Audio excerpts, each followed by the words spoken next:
Good evening, my dear students. Today we are going to start with a new topic, a new system also, that is the endocrine system. I have asked you to read the introduction and the physiology so that today's topic would be clear. Okay, endocrine system. Before going into the topic, I'll just give you a small introduction about the endocrine system.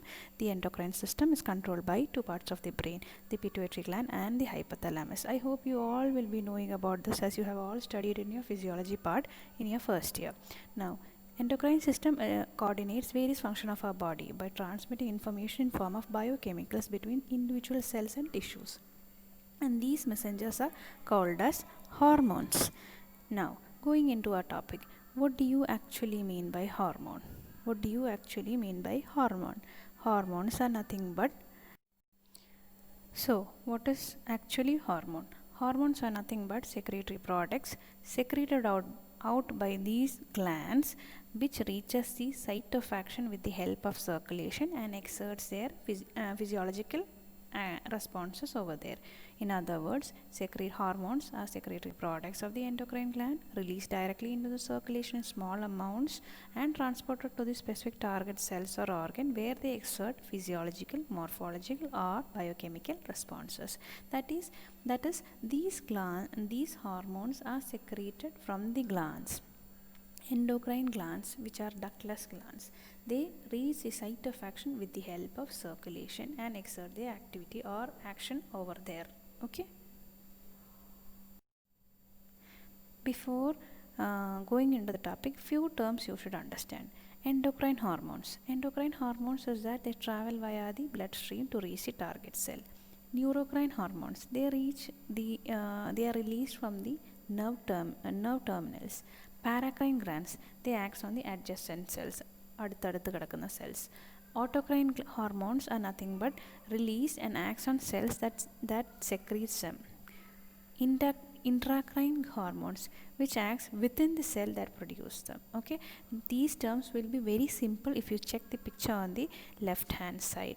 Endocrine, released with the help of blood, reaches the target organ. Neurocrine, these are released from at the nerve terminals. Then paracrine, which act on the adjacent cells.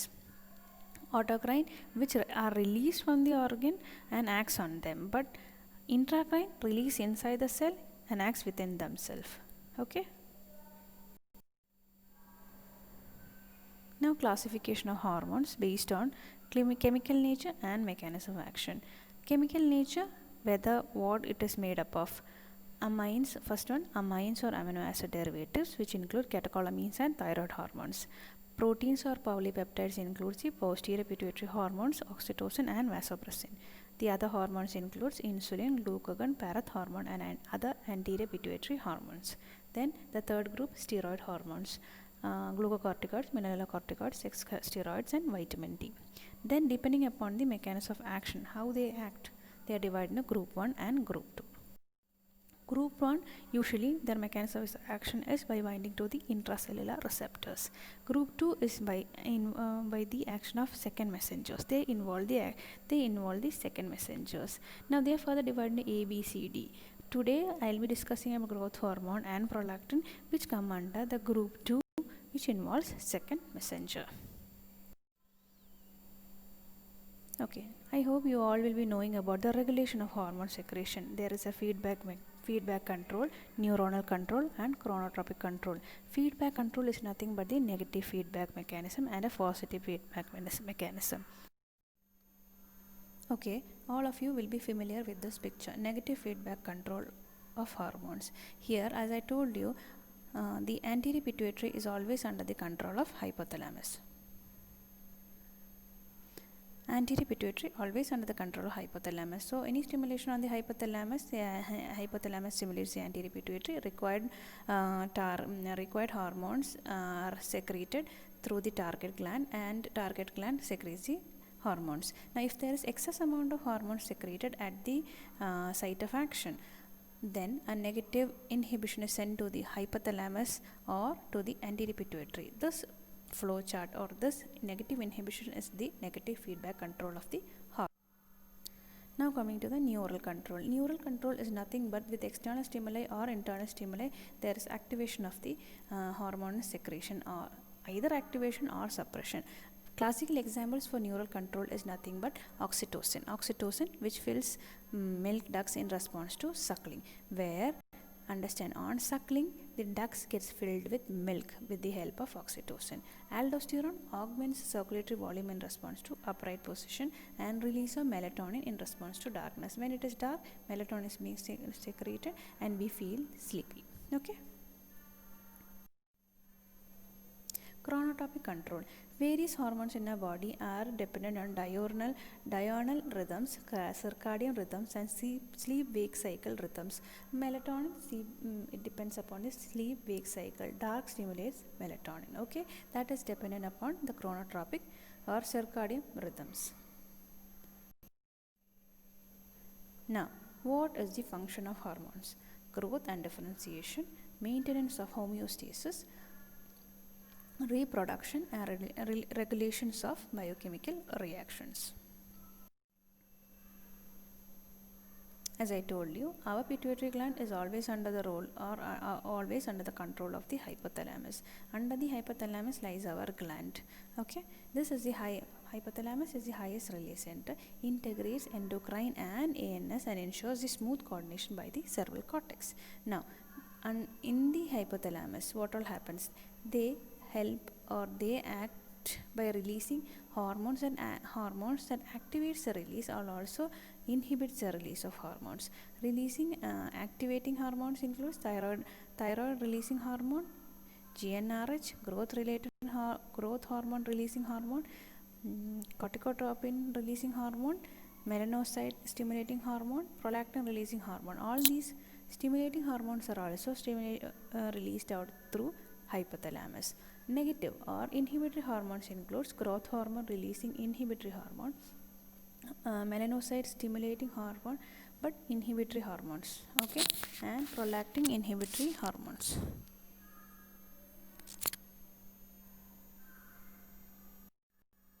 Now coming to our topic, anterior pituitary hormone. I hope you all will be very familiar with this picture, the picture of pituitary gland. Pituitary gland is divided into two, the anterior and the posterior. Anterior and the posterior by the pars intermediata. I'm not going into the anatomy or anything, but you should understand pituitary gland has two parts, anterior and posterior. Anterior pituitary secretes many hormones, posterior part also secretes another two hormones. Okay. Anterior part, based on the staining of cells, are divided into acidophils and basophils. Acidophil cells consist of two cells, that is somatotrophs, which stimulates growth hormone, lactotrophs, which stimulates prolactin. Now basophil staining cells has three types of cells: gonadotrophs, thyrotrophs, and corticolipotrophs. Gonadotrophs stimulates FSH and LH, follicle stimulating hormone and luteinizing hormone. Thyrotrophs cells stimulate the production of thyroid stimulating hormone, and corticolipotrophs stimulate ACTH. Okay, going into the first part, that is the growth hormone. Growth hormone is nothing but hormone secreted by the anterior part of the pituitary. Anterior part which cells, that is a somatotrophs, stimulates the secretion of growth hormone. It is an 191 amino acid with about 22,000 molecular weight, and the function includes it helps in the growth of organs with a positive nitrogen balance and with other direct and indirect actions. Now the regulations. The regulations of growth hormone releasing and growth hormone inhibitory hormones by the hypothalamus. Growth hormone release is stimulated by what all stimulates the release of growth hormone from the hypothalamus? Nothing but dopamine. Dopamine can activate the release of growth hormone. 5 is serotonin and alpha-2 agonist. These three are the stimulators for growth hormones. Now, what are the inhibitors of growth hormones? IGF-1, that is insulin growth factor 1. Free fatty acid inhibits growth hormone. Beta agonist and growth hormone itself can inhibit the release of growth hormone. A lot of growth hormone can itself inhibit the release of growth. That is a negative feedback inhibition. Similar to that, okay? Now, when it is secreted, amplitude of secretory pulses is maximum at night. Their release is maximum at the night. Now, some provocative stimuli for growth hormone: arginine, glucagon, L-DOPA, insulin, and clonidine. Clonidine is alpha-2 agonist, insulin, then L-DOPA, dopamine agonist, glucagon, and arginine. Okay. Syndromes associated with growth hormone. Growth hormone deficiency will lead to dwarfism and increase cardiovascular mortality. Excess will lead to a condition named gigantism or acromegaly. Dwarfism.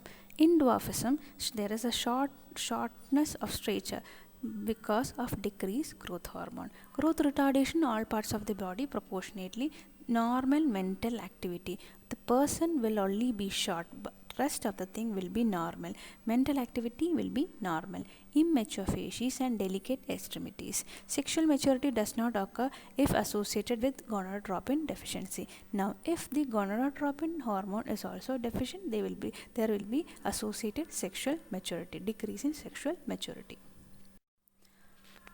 Okay, coming to gigantism. Gigantism, another condition where there is increased amount of growth hormone. Abnormal height, large hand and feet. Other features include coarse facial features with bilateral gynecomastia, with loss of libido and hyperglycemia.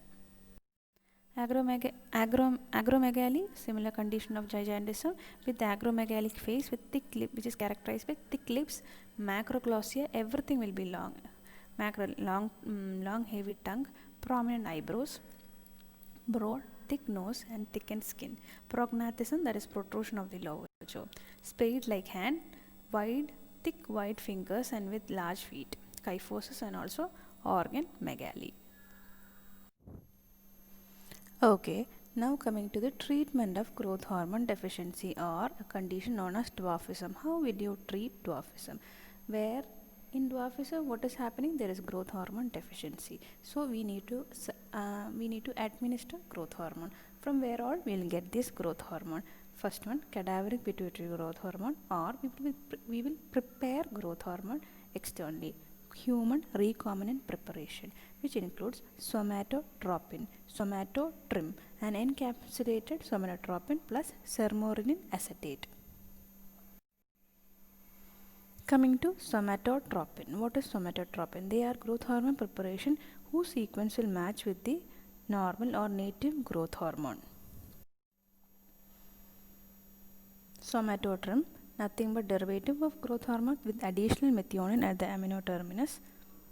Somatotropin and somatotrim have similar biological activity and potencies.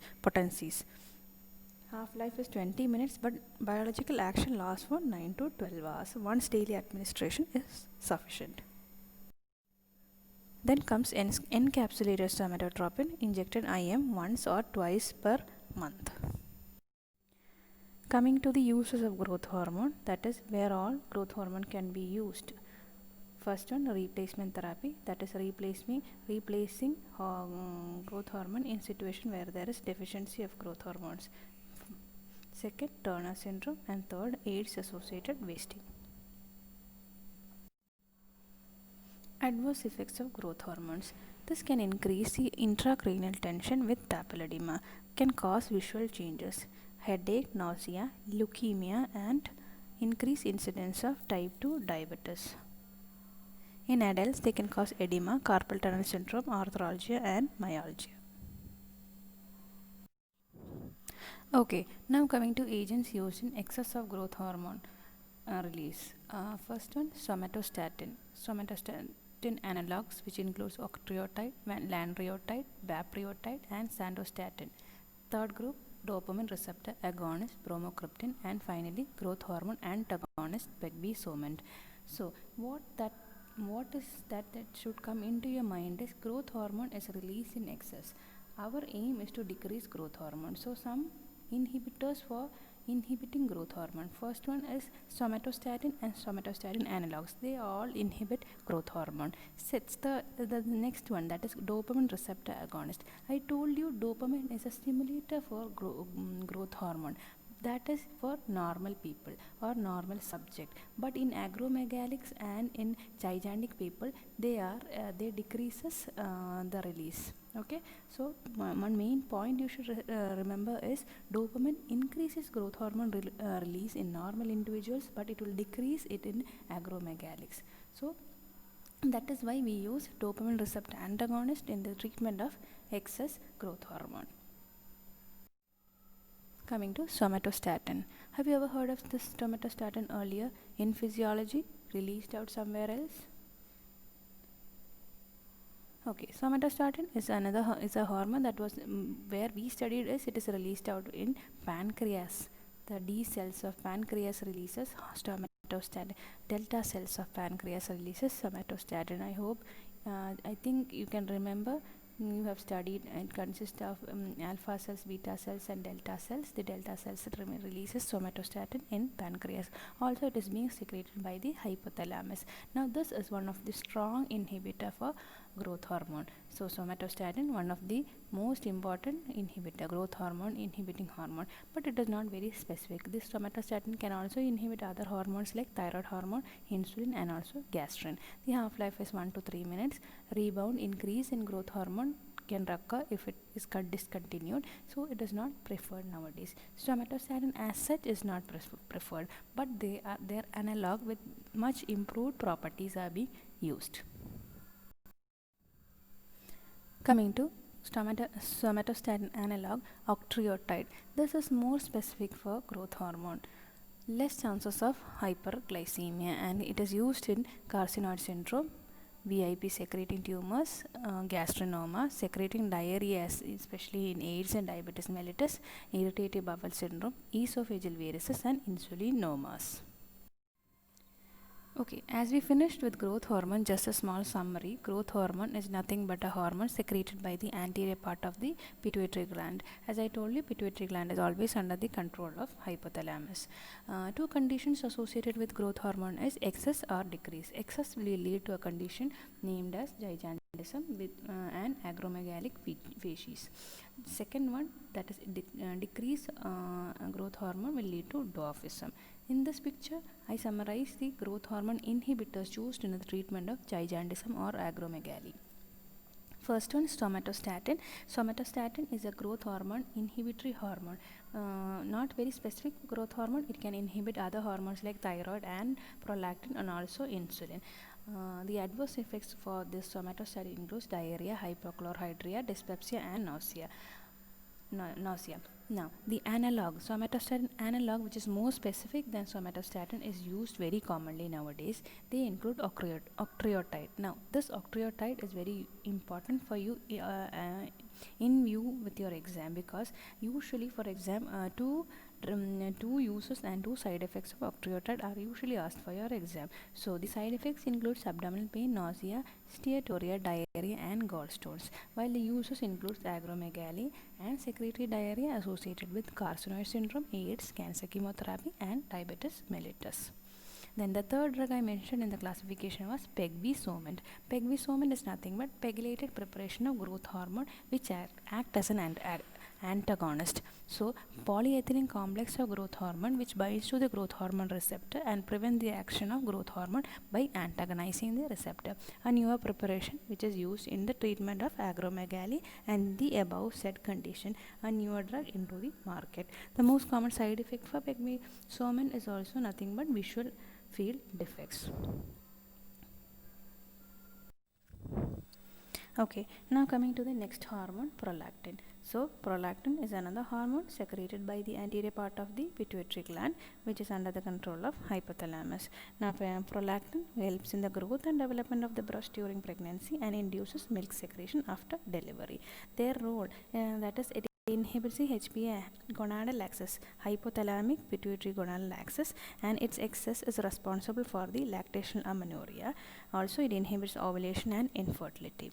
Now, if there is excess of this hormone in the body in females, it can cause galactorrhea, milk secretion, and in males it can cause infertility. So, prolactin is a 198 amino acid peptide hormone, and its synthesis and secretion starts in the fetal pituitary itself. One important thing you should know is prolactin is always under the inhibitory control of dopamine. Dopamine inhibits prolactin, and its secretion is increased by stress, exertion, hypoglycemia, thyroid releasing hormones, prolactin releasing peptide. Okay, this picture will make you understand things better. When you see prolactin in the anterior pituitary, it is under the negative inhibition with dopamine. Dopamine will inhibit prolactin, while thyroid releasing hormone will stimulate prolactin. So finally, if there is release of prolactin, they act on the breast and other tissues. In breast, it is required for the milk secretion and development of breast during pregnancy. So physiological effects, as I told earlier, growth and development of breast tissues, growth and development of ductal and lobular epithelium, induces lactation after birth of baby, and increased prolactin level suppresses normal menstrual cycle that causes and lactational amenorrhea after pregnancy. That is nothing but the term lactational amenorrhea. After delivery, prolactin level is increased. Prolactin level increase will suppress normal menstrual cycle. Okay. When there is excess of prolactin, the condition is named as hyperprolactinemia. Prolactin level in the body is excess. In females, as I told you earlier, galactorrhea and amenorrhea plus infertility is a feature. In males, it will be loss of libido and infertility.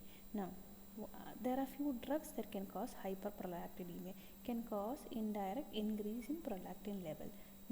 Since the prolactin is under the inhibitory control of dopamine, any dopamine antagonist can cause increase in prolactin. One is metoclopramide, haloperidol, the other includes chlorpromazine, razapine, and alpha-methyl dopa. Now coming to treatment of the above said condition, that is treatment of hyperprolactinemia. They includes dopaminergic agonist. We require agonist dopamine agonist will inhibit prolactin. So the agonist include bromocriptine, carbigolin, pergolide, and quinagolide. Two drugs you should remember is bromocriptine and carbergolin. Bromocriptine dopamine agonist used in treatment of hyperprolactinemia can also be used in acromegaly, Parkinsonism, hepatic coma, and suppression of lactation. Now coming to the PK, only 1/3 is absorbed orally. First pass metabolism is present, and the half-life is about 3 hours. Dose, we start with 1.25 milligram night time dose, and after 1 week we increase 1.25 milligram in the morning and later by 5 milligram BD. Disadvantage or side effects includes nausea, vomiting, postural hypertension, nasal decongestion, digital vasospasm, and hallucinations with nightmares and insomnia. This drug bromocriptine is also important for you because in exam either two drugs that are dopamine agonist can be asked. Then what are the side effects and uses of bromocriptine can also be asked. Pergolide, another ergoid derivative, very cheapest dopamine agonist, doses 0.025 milligram increased to 0.25 milligram gradually. And coming to the final drug, carbigolin, ergoid derivative with longer half-life. T-half is about 65 hours, higher affinity and selectivity to D2 receptors, more effective and less toxic, and can be in doses 0.25 milligram twice daily. So I wind up with our class, that is few questions that are usually being asked from this part. 2 growth hormone antagonist, what is pegmisoment, 2 dopamine agonist, the treatment of hyperprolactinemia, treatment for acromegaly, the 2 uses and side effects of octreotide, and one thing I never mentioned where you should go find out the answer, mecasermin. What is mecasermin, where is it used, and where does it act? Okay, please go find out and answer me in the comment box. Thank you all.